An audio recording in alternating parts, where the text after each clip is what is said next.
नमस्कार। लक्ष्य एकेडमी के इस प्लेटफॉर्म पे मैं शिवम आप सभी का बहुत बहुत स्वागत करता हूँ। कैसे हैं आप सब और आप सबकी तैयारी कैसी चल रही है? मैं उम्मीद करता हूँ कि आप सबकी तैयारी बहुत ही बढ़िया और शानदार तरीके से चल रही होगी। तो आप सभी को पता है कि हम सभी के बीच एक बहुत बड़ी खुशखबरी आ चुकी है। खुशखबरी ये है कि यूपी ट्रिपल एससी पीटी का नोटिफिकेशन आ चुका है। काफी टाइम से बच्चे इंतजार कर रहे थे कि कब आने वाला है फॉर्म, इसकी वैलिडिटी क्या होगी, ऐसी तमाम सारी चीजें आपके दिमाग में चल रही थी। बट अभी आयोग ने सारी चीजें क्लियर कर दी हैं कि अब से जो भी पेट का ये एग्जाम होने वाला है इसकी वैलिडिटी 3 साल के लिए होगी। ठीक है, तो इस बार क्या कोई चेंजमेंट हुआ पैटर्न में, एग्जाम कैसे होने वाला है, ऐसी तमाम सारी चीजें हम डिस्कस करने वाले हैं अपने आज के इस वीडियो में। तो चलिए आज हम एक डिटेल्ड नोटिफिकेशन डिस्कस करने वाले हैं यहाँ पर कि एज क्राइटेरिया क्या रहने वाला है, एग्जाम पैटर्न क्या रहने वाला है, क्या स्ट्रेटजी रहनी चाहिए। ऐसे हम इस पूरे के पूरे सिलेबस को आज हम डिस्कस करने वाले हैं। तो ज्यादा समय ना खराब करते, चलिए आज के इस वीडियो को शुरू करते हैं और आपको वन बाय वन करके स्टेप को बताते हैं। सबसे पहली चीज जो हमें यहाँ पर समझनी चाहिए वो ये समझनी चाहिए कि हमारे यूपी ट्रिपल एससी पेट के एग्जाम में कौन कौन से सब्जेक्ट पूछे जाते हैं। सबसे पहले मैं आपको सब्जेक्ट से अवगत करा देता हूं कि कौन कौन से सब्जेक्ट पढ़ने हैं। उसके बाद फिर मैं आपको लेकर के चलूंगा डिटेल्ड सिलेबस पर, जहां पर हम टॉपिक वाइज भी देखेंगे कि कौन कौन से टॉपिक से हमसे क्वेश्चंस पूछे जाते हैं। तो सबसे पहले मैं आपको लेकर के चलता हूं उस चीज पर जहां पर हमें कुछ सब्जेक्ट पता चलेंगे कि ये सब्जेक्ट्स हैं जो हमसे पूछे जाते हैं। ठीक है, तो सबसे पहली चीज मैं आपको यहाँ पर बताना चाहूंगा भारतीय इतिहास। भारतीय इतिहास का मतलब इंडियन हिस्ट्री। इंडियन हिस्ट्री से आपसे सवाल पूछे जाते हैं और कितने अंक के पूछे जाते हैं? 5 अंक के पूछे जाते हैं। ये ऑफिशियल नोटिफिकेशन में भी मेंशन है, आप वहां से भी इसको देख सकते हैं। ठीक है, क्योंकि मैंने आपको शॉर्ट करके चीजें यहाँ पर बताने की कोशिश करी है ताकि आपको इतना ज्यादा डिटेल में चीजें ना पढ़नी पड़े, तो आप यहाँ पे आसानी से इसको समझ जाएंगे। दूसरी चीज है इंडियन नेशनल मूवमेंट्स, यानी भारतीय राष्ट्रीय आंदोलन। यहां से सवाल पूछे जाते हैं और यहां पर भी आपसे 5 अंक के प्रश्न कहीं ना कहीं पूछे जाते हैं। अगली चीज है भूगोल की, यानी ज्योग्राफी की, और ज्योग्राफी भी आपके 5 अंक की आती है आपके पूरे एग्जाम में। इसके बाद इंडियन इकोनॉमी यानी भारतीय अर्थव्यवस्था। भारतीय अर्थव्यवस्था के भी यहाँ पर 5 अंक निर्धारित किए गए हैं, यानी 5 सवालों को निर्धारित किया गया है। इसके बाद अगली चीज आती है भारतीय संविधान एवं लोक प्रशासन, यानी Indian constitution and public administration, और ये भी कैरी करते हैं अपने आप में 5 अंक। इस तरीके से 5-5 अंक करके आप देखेंगे कितने सारे टॉपिक्स हैं जो कि बहुत ज्यादा महत्वपूर्ण है। अगली चीज है सामान्य विज्ञान। सामान्य विज्ञान का मतलब जनरल साइंस। जो बच्चे इंग्लिश मीडियम में, ये उनके लिए है। ठीक है, जनरल साइंस, और जनरल साइंस भी कितने अंक की? 5 अंक की मेरे भाई। इसके बाद अगर देखेंगे तो आप यहाँ पर प्रारंभिक अंकगणित यानी एलिमेंट्री मैथमेटिक्स हम जिसे कहते हैं। ठीक है, अब यहाँ पर देखिए एलिमेंट्री अरिथमेटिक वाली जो मैथ्स है ये भी 5 अंक की आती है। ये कहने को तो 5 अंक की है, लेकिन इसमें बहुत बड़े सिलेबस को इन्होंने कवर कर रखा है। पूरी की पूरी अरिथमेटिक में से ये कहीं से भी आपसे सवाल पूछ सकते हैं। ठीक है, इसके बाद सामान्य हिंदी। सामान्य हिंदी भी आपके 5 अंक की आनी है। कितने? 5 अंक की आनी है। अभी आपको लग रहा होगा कि हिंदी तो बड़े कम अंक की इन्होंने पूछ ली, ऐसा कैसे? तो नहीं भाई, अभी सब्र करिए आप। ठीक है, तो सामान्य हिंदी यहां पर आपने देखा कि 5 अंक की आपसे पूछी गई। ठीक है, अब आगे बढ़िए आप, तो यहाँ पर इंग्लिश को भी नहीं छोड़ा गया है, इंग्लिश को भी शामिल किया गया है। यहाँ पर देखिए सामान्य अंग्रेजी।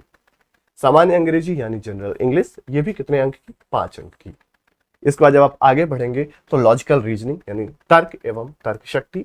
रीजनिंग के भी यहाँ पर आपके सामने 5 अंक निर्धारित किए गए हैं। इसके बाद बात आती है करंट अफेयर्स की। करंट अफेयर्स अपने आप में एक काफी बड़ा पोर्शन होता है जो कि यहाँ पर 10 अंक का आपसे पूछा जाता है, और 10 अंक एक काफी ज्यादा नंबर होते हैं, तो ये भी एक बहुत ज्यादा महत्वपूर्ण आपके सामने सब्जेक्ट है। इसके बाद जनरल अवेयरनेस। जनरल अवेयरनेस के अंदर जो टॉपिक्स की संख्या है वो बहुत ज्यादा है। अभी जब मैं आपको दिखाऊंगा तो वहां पर आप टॉपिक्स को जरूर देखिएगा। ठीक है, ये भी 10 अंक का आपसे पूछा जाता है। अभी जब आपने ऊपर देखा था तो वहां पर आपको हिंदी दिख रही थी 5 अंक की, लेकिन हिंदी में जब आप आगे आएंगे तो यहाँ पर देखिए क्या लिखा हुआ है, अपठित हिंदी गद्यांश। ठीक है, इसका विवेचन एवं विश्लेषण, ये दोनों मिलाकर के 2 गद्यांश आएंगे और प्रत्येक पर 5-5 प्रश्न होंगे जो कि अपने आप में 10 अंक को कैरी करेंगे, यानी हिंदी अब टोटल हो गई 15 नंबर की। ठीक है, आगे बढ़िए। जब आप आगे बढ़ेंगे तो मैथमेटिक्स की एक चीज और आपसे पूछी जाएगी, दैट इज कॉल्ड ग्राफ। ठीक है, अब ग्राफ की व्याख्या और विश्लेषण से मिला करके आप देखेंगे तो आपको 2 ग्राफ पूछे जाएंगे और प्रत्येक पर 5 प्रश्न पूछेंगे, यानी ये टोटल 10 अंक आपके निर्धारित करेंगे। इसके बाद तालिका यानी सीरीज। ठीक है ना, जो एक सारणी बन करके आती है वो। अब इसका क्या करना है? व्याख्या करना और इसका विश्लेषण करना है। 2 तालिकाएं होंगी, प्रत्येक पर 5 प्रश्न होंगे, यानी खुद में से 10 अंक को कैरी करेगी। इस तरीके के माफ कीजिएगा, इस तरीके से आपने ओवरऑल सारे सब्जेक्ट्स देखे और हर सब्जेक्ट कितने मार्क्स को अपने आप में कैरी करता है आपने इसको देखा है, समझा है। अब चलिए मैं आपको लेकर के चलता हूँ एक डिटेल्ड सिलेबस की तरफ, जो कि ऑफिशियल वेबसाइट पर भी मेंशन है और वहां पर टॉपिक वाइज आपसे चीजें बताई गई हैं कि कहां से कौन से टॉपिक से कितनी चीजें पूछी जाएंगी, ठीक है। तो यहाँ पर हम आ चुके हैं ऑफिशियल वेबसाइट वाले सिलेबस पर। यहाँ पर आप देखेंगे अगर, तो देखिए यहाँ पर लिखा हुआ है उत्तर प्रदेश अधीनस्थ सेवा चयन आयोग द्वारा आयोजित की जाने वाली प्रारंभिक अर्हता परीक्षा यानी पीईटी का शासन द्वारा अनुमोदित पाठ्यक्रम, ठीक है। अब इस पाठ्यक्रम में आप देखिए जैसे भारतीय इतिहास है, तो भारतीय इतिहास के अंतर्गत, इसको मैं थोड़ा सा जूम कर देता हूं आपके लिए ताकि आपको और अच्छे से विजिबल रहे और अच्छे से दिखाई दे, ठीक है। आई होप कि अब आपको चीजें यहाँ पर क्लियरली दिख रही होंगी, अच्छे से समझ भी आ रही होंगी, ठीक है। तो यहां पर देखिए सबसे पहले हम बात कर रहे थे भारतीय इतिहास की यानी इंडियन हिस्ट्री की। अब इंडियन हिस्ट्री के अंतर्गत सबसे पहले आप देखिए क्या है कि सिंधु घाटी की सभ्यता। सिंधु घाटी की सभ्यता से जितने भी प्रश्न बनने वाले हैं वो सभी आपसे पूछे जा सकते हैं। नंबर 2 पर अगर आप देखेंगे तो वैदिक संस्कृति, इसी तरीके से बौद्ध धर्म। अब बौद्ध धर्म में गौतम बुद्ध की जीवनी एवं उनकी शिक्षाएं, ठीक है। यहां से जितने भी प्रश्न बनने की संभावना है वो सारे के सारे प्रश्न आपसे पूछे जा सकते हैं। इसके बाद जैन धर्म, जैन धर्म के अंतर्गत महावीर जी की जीवनी और उनकी शिक्षाओं के बारे में आपसे पूछा जा सकता है। इसके बाद मौर्य वंश, और मौर्य वंश में सम्राट अशोक के बारे में आपसे प्रश्न पूछे जाएंगे, ठीक है। जब आप इसमें से आगे और बढ़ेंगे तो आप देखेंगे कि यहां पर आपसे पूछा जा सकता है क्या, गुप्त वंश। गुप्त वंश के अंतर्गत आपसे समुद्रगुप्त, चंद्रगुप्त द्वितीय के बारे में पूछा जा सकता है। इसी तरीके से हर्षवर्धन, राजपूत काल, सल्तनत काल, मुगल साम्राज्य, मराठा, ब्रिटिश राज्य का अभ्युदय एवं प्रथम स्वतंत्रता संग्राम, यहां तक की चीजें आपसे पूछी जाएंगी, ठीक है। आप इसको चाहे तो कहीं पे नोट करिए या फिर अगर आप ना नोट करिए तो ऑफिशियल वेबसाइट पर अवेलेबल है, इसे आप डाउनलोड करके आप अपने पास रख लीजिए, तो आपकी तैयारी में एक बहुत बड़ा ये काम करने वाला है। लास्ट टॉपिक है हमारा हिस्ट्री का, दैट इज ब्रिटिश राज का सामाजिक और आर्थिक प्रभाव, ठीक है। अब हम आते हैं अपने दूसरे सब्जेक्ट पर जो मैंने आपको थोड़ी देर पहले बताया था, क्या, भारतीय राष्ट्रीय आंदोलन यानी जो इंडियन नेशनल मूवमेंट्स हुए हैं वहां में कौन कौन से ऐसे टॉपिक्स है जहां से आपसे प्रश्न पूछे जाएंगे, ठीक है। सबसे पहले देखिए स्वाधीनता आंदोलन के प्रारंभिक वर्ष, इसके बाद स्वदेशी एवं सविनय अवज्ञा आंदोलन यानी महात्मा गांधी तथा अन्य नेताओं की भूमिकाओं के बारे में आपसे पूछा जा सकता है। इसके बाद क्रांतिकारी आंदोलन तथा उग्र राष्ट्रवाद का उदय, यहां से आपसे प्रश्न पूछे जाएंगे। विधायी संशोधन तथा ब्रिटिश इंडिया एक्ट 1935, यहां तक की चीजें आपसे पूछी जाएंगी। लास्ट टॉपिक हमारा नेशनल मूवमेंट्स के अंदर भारत छोड़ो आंदोलन, आजाद हिंद फौज तथा नेताजी सुभाष चंद्र बोस के बारे में प्रश्न आपसे पूछे जा सकते हैं। तीसरा टॉपिक मैंने आपको क्या बताया था, याद कीजिए भी थोड़ी देर पहले मैंने आपसे कहा था कि भूगोल यानी ज्योग्राफी। अब ज्योग्राफी में क्वेश्चंस कहां कहां से बन सकते हैं ये भी आप देख लीजिए। सबसे पहली चीज है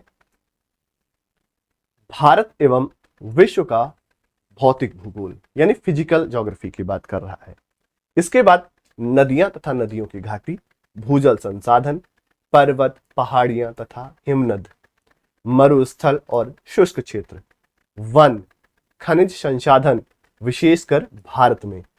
ये जो खनिज संसाधन वाला पोर्शन है यहां से कई बार प्रश्न पूछे गए हैं, ठीक है।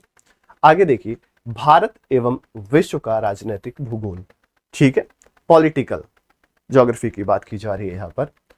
जलवायु तथा मौसम के बारे में आपसे प्रश्न पूछे जाएंगे, तो वो नीचे जैसे ही आप आएंगे तो आपको पता चलेगा कि टाइम जोन और जनसांख्यिकी परिवर्तन तथा प्रवास, ज्योग्राफी के अंतर्गत आने वाले कुछ ऐसे टॉपिक्स हैं जहां से आपसे प्रश्न पूछे जा सकते हैं, ठीक है।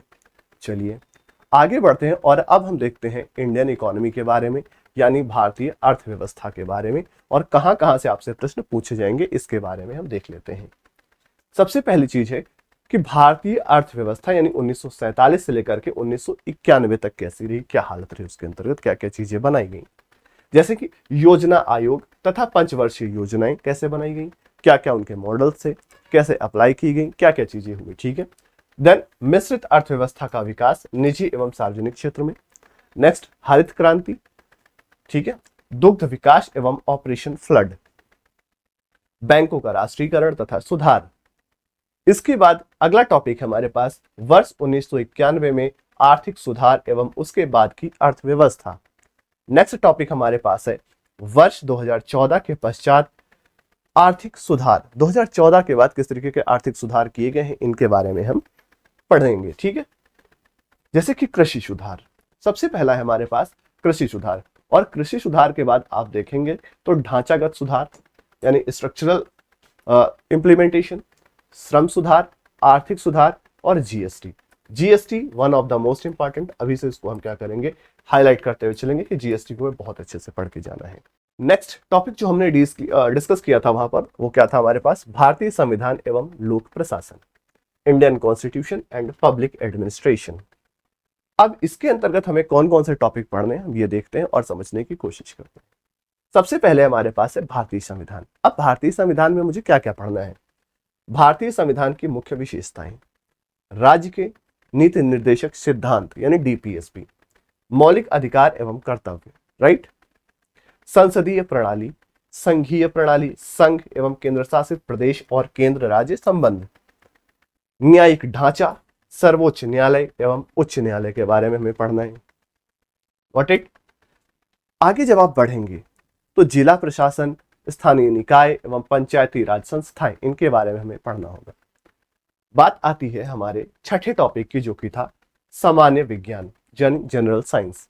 जनरल साइंस के अंतर्गत हमें पढ़ना है प्रारंभिक भौतिक विज्ञान, रसायन विज्ञान और प्रारंभिक जीव विज्ञान। प्रारंभिक का मतलब कक्षा 1 से लेकर के कक्षा 10 तक की एनसीईआरटी में जो चीजें लिखी हुई हैं उन्हें आपको पढ़ के जाना है अच्छे से। ठीक है, नेक्स्ट बात आती है प्रारंभिक अंक गणित की। ठीक है, अब प्रारंभिक अंक गणित में हमें क्या क्या पढ़ना है, ध्यान से देखिए। पूर्ण संख्या, भिन्न तथा दशमलव के बारे में हमें पढ़ना है, प्रतिशतता के बारे में पढ़ना है, यानी परसेंटेज के बारे में हमें पढ़ना है। साथ ही साथ हमें साधारण अंक गणितीय समीकरण यानी सिंप्लीफिकेशन वगैरह के बारे में नॉलेज होना चाहिए। वर्ग एवं वर्गमूल, स्क्वायर एंड स्क्वायर रूट के बारे में पता होना चाहिए। साथ ही साथ हमें घातांक एवं घात, ठीक है, इंडाइसिस एवं सर्ट्स के बारे में पता होना चाहिए। औसत के बारे में हमको पता होना चाहिए, औसत क्या होता है, कैसे निकालते हैं, किस कौन कौन से फॉर्मूले हम इस्तेमाल करते हैं। ठीक है, अगली चीज हमारे पास है सामान्य हिंदी। और सामान्य हिंदी कहने को तो यहाँ पर आपको 5 नंबर की दिख रही थी, लेकिन एंड होते होते हमने देखा था कि टोटल 15 मार्क्स खुद में कैरी कर रही है। तो हिंदी के अंतर्गत हमें पढ़ना है संधि, विलोम शब्द, पर्यायवाची शब्द, वाक्यांशों के लिए एक शब्द, लिंग, श्रम शुद्ध भिन्नार्थक शब्द, मुहावरे एवं लोकोक्तियां, सामान्य अशुद्धियां। ठीक है, आगे आप बढ़ेंगे तो यहां पर आपको पता चलेगा लेखक और उनकी रचनाएं, दोनों में ही, चाहे वो बात गद्य की हो रही हो या फिर पद्य की हो रही हो, दोनों में ही कौन कौन से प्रमुख लेखक थे, उनकी रचनाएं क्या क्या है, किसको ज्ञानपीठ मिला, किसको ज्ञानपीठ, किसको साहित्य अकादमी, ऐसे तमाम सारे जो अवार्ड्स दिए जाते हैं वो सारे भी इंपॉर्टेंट है। यहाँ पर बात आती है सामान्य अंग्रेजी की यानी जनरल इंग्लिश की। तो जनरल इंग्लिश में मेरे भाई सबसे पहले आपको ग्रामर तो पूरी पढ़ के जानी है। क्लास 1 से लेकर के 10th तक के जितनी भी आप इंग्लिश ग्रामर पढ़ते हैं वो कंप्लीट आपको आनी चाहिए अच्छे से। ठीक है, इसके बाद अपठित गद्यांश यानी कॉम्प्रिहेंशन वगैरह आपको पढ़ना आना चाहिए और उस पर आधारित आप प्रश्नों को भी कर पाए। ठीक है, अगली बातचीत आती है यहाँ पर किसकी, रीजनिंग की। रीजनिंग के अंतर्गत हमें क्या क्या पढ़ना, देखिए सबसे पहले वृहत एवं लघु के बारे में पढ़ना है, क्रम एवं रैंकिंग के बारे में पढ़ना है, संबंध के बारे में पढ़ना है, नेक्स्ट समूह से भिन्न को अलग करना, यानी 3 एक जैसे दिखेंगे, एक अलग दिखेगा तो आपको वो अलग वाले को आइडेंटिफाई करना होगा। ठीक है, कैलेंडर एवं घड़ी यानी कैलेंडर के बारे में पढ़ना होगा, साथ ही साथ क्लॉक के बारे में हमें पढ़ना होगा। कारण और प्रभाव, ठीक है, कथन एवं निष्कर्ष, कोडिंग एवं डिकोडिंग, संख्या एवं लेटर यानी बोथ न्यूमेरिक एंड अल्फाबेटिक दोनों ही।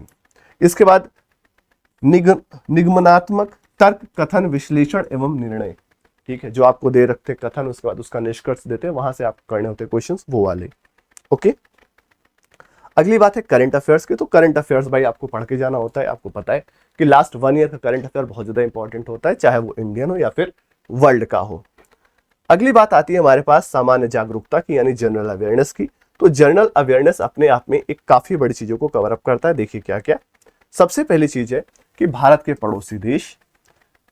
पड़ोसी देश, दूसरा देश, राजधानी एवं उनकी मुद्राएं, भारत के राज्य तथा केंद्र शासित प्रदेश, भारतीय संसद, राज्यसभा, लोकसभा और विधानसभा एवं विधान परिषद, राष्ट्रीय एवं अंतर्राष्ट्रीय दिवस, विश्व संगठन एवं उनके मुख्यालय, भारतीय पर्यटन स्थल, भारत की कला एवं संस्कृति, भारत एवं विश्व के खेल। ठीक है, तो ये बात रही आपकी भाई जनरल अवेयरनेस की, ठीक है ना। अब इसके बाद यहाँ पर देखिए कुछ और चीजें हैं जो कि यहाँ पर लिखी गई हैं, तो आप इन्हें भी जरा ध्यान से देख लीजिए। क्या है, सबसे पहला कि भारतीय अनुसंधान संगठन, ठीक है। अगली चीज है प्रसिद्ध पुस्तकें और उनके लेखक, पुरस्कार एवं विजेता, जलवायु परिवर्तन एवं पर्यावरण। अगली चीज हमारे पास अपठित गद्यांश हिंदी का, मैंने भी आपको थोड़ी देर पहले बताया था कि 2 गद्यांश आएंगे, 5-5 प्रश्न होंगे। इसी तरीके से इंग्लिश में भी हो सकता है। नेक्स्ट ग्राफ वाली बात आती है। अब 2 ग्राफ आपके पास आएंगे, हर एक ग्राफ पर 5 क्वेश्चन होंगे, यानी 10 सवाल आपके सामने देखने को मिल जाएंगे, सॉरी 5 प्रश्न आपको देखने को मिल जाएंगे, ठीक है। अब यहां पर आएंगे आप तो देखेंगे तालिका वाली बात। तालिका यानी एक सारणी बनी होगी और सारणी में भी आपके पास 2 सारणी होंगी और टोटल 5 प्रश्न आपके पास इनसे जुड़े हुए आ सकते हैं, ठीक है। तो आपको क्या करना है कि भाई तालिका और ये ग्राफ इन दोनों को अच्छे से पढ़ के जाना है, ठीक है ना। तो ये पूरा एक डिटेल्ड सिलेबस है जो कि आपकी वेबसाइट पर लिखा गया है, बताया गया है, टॉपिक वाइज करके आपको सारी चीजें बता दी गई हैं। तो इस तरीके से आपने देखा कि 15 या 16 लगभग आपके सामने विषय हैं अलग अलग, और फिर इन पर छोटे छोटे टॉपिक बताए गए कि आपको इन टॉपिक से रिलेटेड पढ़ के जाना है, इनसे जुड़े हुए सवालों को करके जाना है। अगर आप इतनी चीजें कर लेते हो तो डेफिनेटली आप एक बेहतर स्कोर कर पाएंगे, एक बेहतर परसेंटाइल अचीव कर पाएंगे। लक्ष्य प्लेटफॉर्म की तरफ से आपके लिए फ्री क्लासेस अवेलेबल कराई जाने वाले हैं बहुत ही जल्दी। अगर आप हमारे चैनल पर पहली बार जुड़ रहे हैं तो मेक श्योर कि आप चैनल को सब्सक्राइब करके रखिएगा, ताकि आगे आने वाले नोटिफिकेशंस आपको टाइम से मिलते रहें, ठीक है। बाकी हम मिलेंगे अपने नेक्स्ट वीडियो में, तब तक के लिए आप सभी का बहुत बहुत धन्यवाद। जय हिंद, जय भारत, वंदे मातरम।